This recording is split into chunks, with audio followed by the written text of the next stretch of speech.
Assalamualaikum warahmatullahi wabarakatuh. Kami dari kelompok 5 ingin mempresentasikan hasil kerja kelompok kami. Oke, perkenalkan, nama saya Safwan Audin. Nama saya Epsilona. Nama saya Nur Ananda Rumi. Saya Muhammad Raihan Ilham. Saya Andre Agustian. Oke, selanjutnya kita langsung mulai ke bagian materi.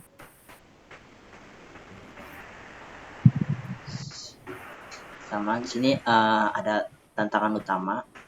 Bagaimana kita menemukan pola di tengah lautan data tanpa menggunakan label. Pada perkembangan informasi yang pesat, menciptakan kebutuhan akan metode yang mampu mengekstrak pola tersembunyi. Ketika data tidak memiliki label, supervised learning tidak bisa diterapkan. Disinilah unsupervised learning, khususnya clustering, menjadi solusi kunci. Clustering bertujuan membagi data ke dalam kelompok-kelompok clustering, di mana objek dalam satu cluster sangat mirip satu sama lain dan sangat berbeda dengan objek di cluster lain. Next. Kontestan. Nah, di sini yang pertama itu ada K-means, yaitu dia sang pencari pusat gravitasi. Bekerja dengan pengelompokan data berdasarkan kedekatan terhadap pusat clustering itu bertujuan untuk meminimalkan jumlah kuadrat jarak antara setiap data dan centroid clustering. Kelebihannya itu pertama ada efisiensi, dia baik secara komputasi, ideal untuk dataset yang berukuran besar. Terus yang kedua ada mudah diinterpretasikan. Yang ketiga itu sama, dia menghasilkan cluster yang cenderung padat atau kompak dan terpisah jelas. Kekurangannya memerlukan penentuan jumlah clustering di awal. Terus ada lagi sensitif terhadap inisialisasi centroid awal dan rentan terhadap outlier. Next. Oke, selanjutnya dijelaskan oleh teman saya. Penjelasan selanjutnya itu kontestan kedua, yaitu hierarchical clustering, sang arsitek struktur data. Membangun struktur pengelompokan secara bertingkat atau hierarki. Pendekatan aglomeratif dimulai dengan setiap data sebagai klasternya sendiri. Lalu secara bertahap menggabungkan klaster terdekat hingga menjadi satu klaster besar. Untuk pada kelebihan tersebut yaitu fleksibel, tidak memerlukan penentuan jumlah klaster di awal. Kedua, informatif, menghasilkan dendrogram yang memvisualisasikan dendrogram yang hubungan dan memvisualisasikan hubungan dan kedekatan antar data. Untuk pada kekurangannya itu kurang efisien secara komputasi untuk dataset yang sangat besar. Kedua, bisa sensitif terhadap noise dan outlier. Pada arena dan aturan main, dataset dan metodologi arena atau dataset menggunakan data numerik dari online retail.csv. Sebuah senario dunia nyata tanpa label kelas cocok untuk unsupervised learning. Aturan main yaitu pemrosesannya. Pertama, seleksi atribut. Hanya atribut numerik yang relevan yang dipilih untuk clustering. Kedua, standarisasi. Data distandarisasi menggunakan standard scaler. Ini adalah langkah krusial karena algoritma berbasis jarak sangat sensitif terhadap perbedaan skala. Tanpa standarisasi, atribut dengan skala lebih besar akan mendominasi perhitungan jarak. Untuk kerangka teknis, seluruh analisis dilakukan menggunakan Python dengan pustaka Pandas dan scikit-learn. Selanjutnya untuk kartu skor juri mengukur kualitas cluster secara objektif. Karena tidak ada label kebenaran, kami menggunakan validasi internal yang menilai kualitas cluster berdasarkan struktur data itu sendiri, atau kohensi dan separasi.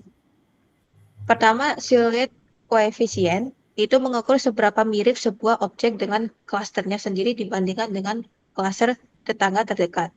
Tujuannya memaksimalkan, mendekati satu lebih baik. Kedua, Davies-Bouldin Index. Itu mengukur rata-rata kesamaan antar klaster.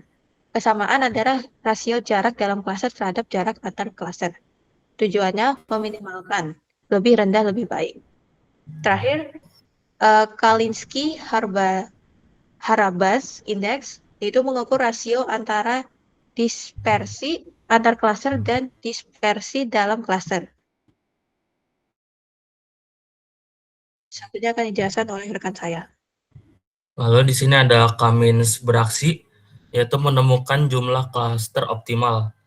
Metodenya untuk menentukan jumlah klaster atau K digunakan elbow method. Metode ini menganalisis penurunan within cluster sum of squares atau WCSS seiring penambahan jumlah klaster. Hasil analisisnya, grafik menunjukkan penurunan tajam WCSS dari K sama dengan 1 hingga K sama dengan 3. Setelah K sama dengan 3, penurunan menjadi jauh lebih landai, membentuk siku atau elbow. Ini mengindikasikan bahwa 3 adalah jumlah klaster yang paling efisien untuk dataset ini. Lalu ada hierarchical clustering beraksi, yaitu memetakan struktur hubungan data. Metodenya menggunakan pendekatan aglomeratif dengan metode word linkage, yang bertujuan meminimalkan varians dalam setiap klaster yang digabungkan. Hasil analisisnya, dendrogram yang dihasilkan memvisualisasikan proses penggabungan data secara hierarkis. Dengan memotong dendrogram pada tingkat jarak tertentu, misalnya antara 40 dan 60, kita juga dapat mengidentifikasi 3 klaster utama. Kelebihan visual, yaitu dendrogram tidak hanya menentukan jumlah klaster, tapi juga menunjukkan kedekatan relatif dan hubungan struktural antar data, suatu wawasan yang tidak diberikan oleh Kamins. Lalu keputusan final juri, yaitu Kamins unggul di semua metrik. Kualitas clustering dari kedua metode dievaluasi secara objektif menggunakan 3 indeks validasi internal. Hasilnya disajikan dalam tabel perbandingan berikut. Untuk metode Kamins, Silhouette koefisiennya itu 0,45, lalu Davies-Bouldin indeksnya itu 1,20, dan Kalinski-Harabas indeksnya itu 3.200.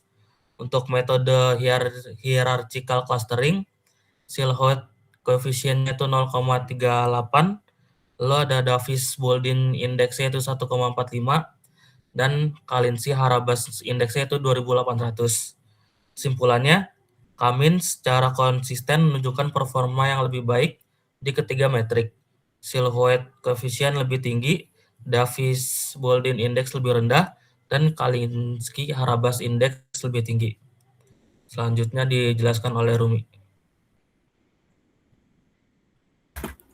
Analisis kemenangan mengapa K-means lebih unggul di dataset ini. Penjelasannya yaitu kemenangan K-means bukan karena ia secara universal lebih baik, tetapi karena karakteristiknya cocok dengan struktur data pada dataset online retail CSV ini. Kecocokan algoritma data. K-means unggul dalam menemukan klaster yang berbentuk spherical atau bulat, padat, dan berukuran relatif beragam. Hasil validasi yang superior mengindikasikan bahwa data dalam online retail ini kemungkinan besar memiliki struktur kelompok yang memang kompak dan terpisah dengan jelas. Analoginya yaitu kemenangan ini adalah cerminan kecocokan antara gaya bertarung, algoritma pencarian Centroid, dan kondisi arena atau struktur data. Panduan strategis, kapan milih setiap metode? Tidak ada algoritma yang terbaik pada semua kasus. Pemilihan metode adalah keputusan strategis yang bergantung pada data dan tujuan analis. Pilih K-means jika tujuan utama adalah segmentasi ke dalam kelompok yang jelas. Dataset Anda berukuran besar dan butuh efisiensi komputasi. Anda memiliki asumsi awal tentang jumlah klaster, dan Anda mengharapkan klaster yang padat dan terpisah jelas. Pilih hierarchical clustering jika tujuan utamanya itu eksplorasi untuk memahami struktur data. Jumlah cluster tidak diketahui di awal, memahami hubungan hierarkis antar data adalah hal yang krusial. Ukuran dataset tidak terlalu masif. 3 pelajaran utama dari uji tanding ini yaitu 1. Kinerja tergantung konteks. Tidak ada algoritma terbaik. K-means menang di sini karena strukturnya cocok dengan data. Pada dataset lainnya, hasilnya bisa berbeda. 2. Validasi objektif adalah kunci. Validasi internal atau Sill-Houte dan lain-lain memberikan dasar kuantitatif untuk membandingkan hasil, menggantikan asumsi atau preferensi. Yang ketiga, clustering adalah alat strategis. Pemilihan antara K-means dan hierarchical clustering harus didasarkan pada tujuan akhir. Apakah Anda butuh segmentasi cepat atau eksplorasi mendalam? Selanjutnya akan dijelaskan oleh rekan saya, Andri. Selanjutnya kita ke arah pengembangan dan riset selanjutnya. Pertama ada perluasan pengujian untuk menguji metode pada dataset yang lebih beragam, ukuran, dimensi, dan tipe data, untuk menguji generalisasi temuannya. Kedua ada eksplorasi parameter, yaitu menyelidiki variasi linkage lain pada hierarki clustering dan pengaruh inisialisasi pada K-means. Yang ketiga ada integrasi reduksi dimensi, menggunakan teknik seperti PSCA atau TSNE sebelum clustering untuk meningkatkan kualitas pada data berdimensi tinggi. Terakhir ada perkenalan penantang baru, yaitu membandingkan dengan metode lain seperti DBS-Scan atau Gaussian Mixture Models atau GMM untuk perspektif yang lebih komprehensif. Next. Selanjutnya akan masuk ke codingnya. Nah, ini kita masuk ke library-nya, itu imports-nya dari Pandas, Matplotlib, dan yang lain yang dibutuhkannya. Nah, yang kedua itu ada upload files-nya. Untuk files-nya kan dia filesnya CSV tuh, jadi harus sama juga. Nah, yang ketiganya itu ada dfpd reads tuh untuk membaca file CSV-nya, karena kan harus CSV juga. Terus untuk df drop-nya itu untuk menghilangkan data yang nilainya kosong, jadi di skip sama dia. Nah, untuk kalkulasinya itu untuk perhitungannya, terus normalisasinya juga sama, terus elbow metodenya itu untuk menggambar grafiknya. Nah, di sini ada gambar elbow metodenya itu untuk K-means-nya kan ada 2000 sampai 12.000 data. Nah, itu terus jumlah clusternya itu untuk percobaannya itu ada 7 percobaan. Nah, dari 1 sampai 7 percobaan itu yang ditemukan itu titik yang paling tepat itu di nomor 3, seperti yang sudah dijelaskan teman saya sebelumnya. Lanjut ke hierarki.